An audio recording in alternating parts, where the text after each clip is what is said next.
Just when you think you know where this game is going, there's something that takes the game into another direction. Episode 10 was just a setup for what was to come in the final quarter of Season 3. We had seen Freddy previously voice his suspicions of Mina, and the good night's sleep he would have had with the shield seemed to reaffirm this, as he was telling multiple people he was still on Mina. I was surprised the traitors didn't go for Jake. I thought he would have been the odds-on favourite to be murdered, so to then see that Joe was the latest victim was a double shock. I thought at least one of them would want Joe in the final. He had no clue about anyone that was still in the game, often barking very loudly up the wrong tree.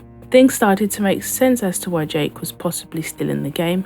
He was very vocal in his thinking that Mina wasn't a traitor. Jake's latest theory was that he thought one of the traitors is a man. You're making it too easy for a female traitor to win this. There's been a lot of questioning about why am I still here. This time, we were also getting why are you still here? In this case, Freddy was asking why has Jake not been murdered? At this stage, everyone was suspicious of everyone except Freddy wasn't suspicious of Francesca or Leanne, telling them he wasn't going to write their name down. Are you planning for the final, Freddy? When it came to the mission, my first thought seeing the traitor figure was, is there a person in there? Is it Claudia? Is she going to call it her boyfriend or son? Just the silly questions, but my eyes did go wide when I saw the traitor figure moving around the chessboard. Jake thought that him being the biggest threat is putting a target on his back. He would have been a target before this mission. There was a shield in play and it was particularly important as it would protect them from the last murder of the season, which Leanne found. While the mission did cause a little tension in one case, it had the opposite effect, which might have inadvertently backfired on Mina. Sometimes the loudest person is the person listened to the least. It seemed like Mina was trying to swing it back to me, so that was alarm bells to me. My feeling was this round table could swing in two ways, but despite nearly being banished in episode 9, Francesca wasn't one of those. It very much looked like it was Freddy versus Mina. This really felt like a pivotal round table. I was so engrossed in the discussions I was failing to take notes. I was wondering if Mina could pull this out of the bag and survive. In my previous video, I thought if Freddy could get Alexander and Francesca's vote, he could get Mina banished. I had also thought Joe would still be in the game and Freddy could have attempted to get Joe on board.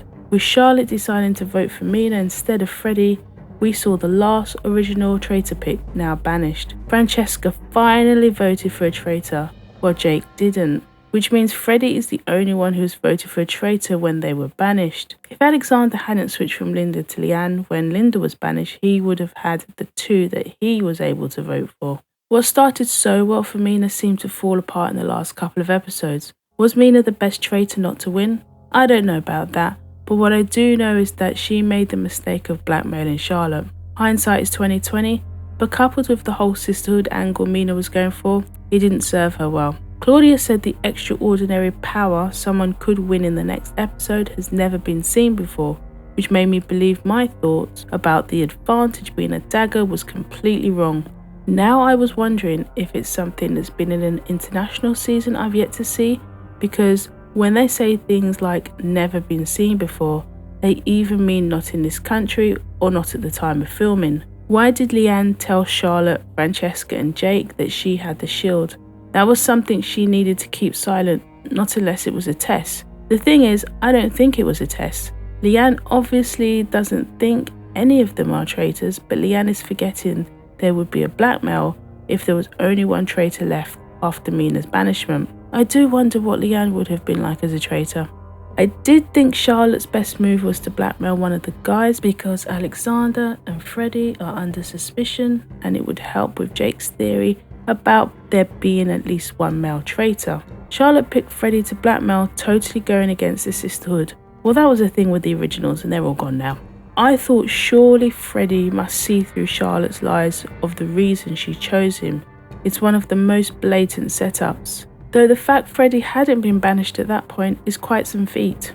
Charlotte didn't tell Freddy that Leanne had the shield, so convincing Freddy to agree to murder Leanne was quite the setup that would put both Alexander and Freddy in a precarious position. The key thing was if Leanne was to say out loud that not only she had the shield, but who she told. This might give Freddy an opportunity to get himself out of a sticky situation and turn it back on Charlotte. That could be a plan. But when in his commentary, Freddie said he can't lie to save his life, I questioned how things would go for him.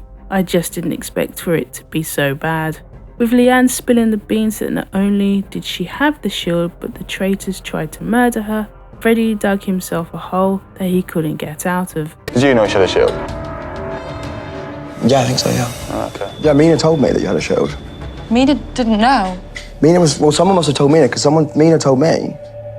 The little flick of hope Freddie had was with Alexander after Francesca had initially whispered to him about the possibility of Leanne lying, but with Freddie already saying Mina had told him Leanne had the shield, it didn't look good. This mission was a bunch of missions within the mission, but the ultimate prize was the huge advantage, the power of the seer.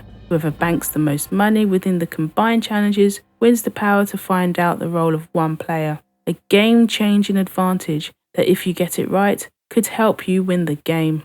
Alexander was given Francesca the coins he found, as he knew he couldn't find enough to win, later suggesting that if she won, to pick him to find out one way or another his role. Alexander seemed to trust Francesca, but she didn't share the sentiment. Now, wouldn't you be suspicious of Francesca, saying there were 30 seconds left when it actually turned out to be 2 minutes to go? She was within a chance of winning along with Freddie and Leanne, and that mistake could come back to bite her. The odds were stacked against Alexander. It was clear from most of the episode that this would be between Alexander and Freddie.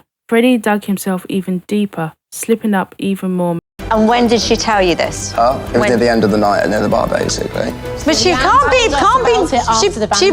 she was being banished. Oh, Freddie.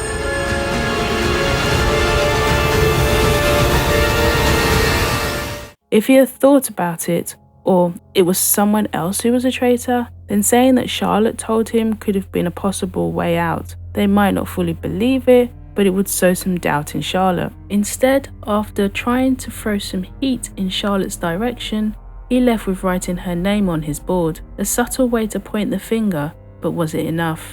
Francesca won the power of the seer. I thought the move to solidify knowing who was a faithful over trying to find the traitor was the best move for Francesca. You confirm a faithful and you both take it to the end by voting everyone else out regardless. Then the two of you split the winnings. The unfortunate thing was that by Francesca picking the one she trusted the most, she was unwittingly finding out Charlotte was a traitor. While Francesca knows the truth, there was no guarantee she would be believed. She was nearly banished and had a poor track record in voting for traitors before the last couple of banishments. Charlotte is the most trusted in the game. It's so surprising that the only scrutiny she's had was from other traitors. Why hasn't anyone thought that was a traitor trying to get another traitor out, even when she was a faithful? Francesca knowing Charlotte's role didn't mean it was a foregone conclusion that the faithfuls would win. Charlotte could say that Francesca is lying if Francesca tried to reveal Charlotte's role. Charlotte could play on the fact that Francesca was suspected before and that died down. The implications had the potential to set up a brilliant final episode. All I could think of was how was Francesca going to navigate this so she could help get Charlotte banished? Would anyone even believe her? If Charlotte started saying Francesca is a traitor, would the others question why would the person that's revealed her role start accusing the one that knows? Leanne noticed instantly Francesca's face when she walked into breakfast, and then Francesca whispered in Jake's ear. Charlotte from the get-go tried to spin it saying her version of the dinner before Francesca could.